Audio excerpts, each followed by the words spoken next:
тамошобинони азиз, имрӯз мехоҳам яке аз знаменити серияи Green Lee аз компанияи Faberlicро барои шумо тавсия диҳам.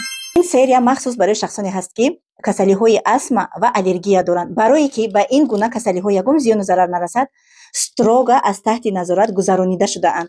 Яке аз онҳо порошоки Green Lee мебошад, ки либосҳои шуморо новобаста аз кадом ҳарорат ҳастанд, гарм ё хунук, дар стиральяи машинаи шуморо топ тоза мекунад. биогел барои стирки либосҳои шуморо ҳам тоза, ҳам рангҳояшро намеравонад ва ҳам хушбӯӣ мебахшад.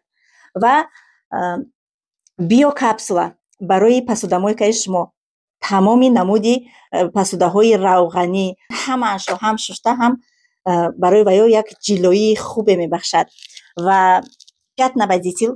пятноводитель доғҳои чандинсолаи либосҳои шуморо меравонад.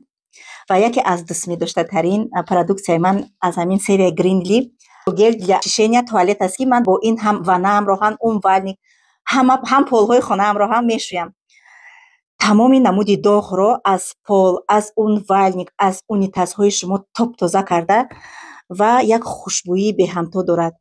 тозагӣ гарави саломатист. ҳама вақт компанияи Faberlic фикри мо, занҳои кӯдакдор ва фикри саломатии моро мекунад. барои саломатии худ ягон чизро дариғ надоред. нархашам дастрас аст.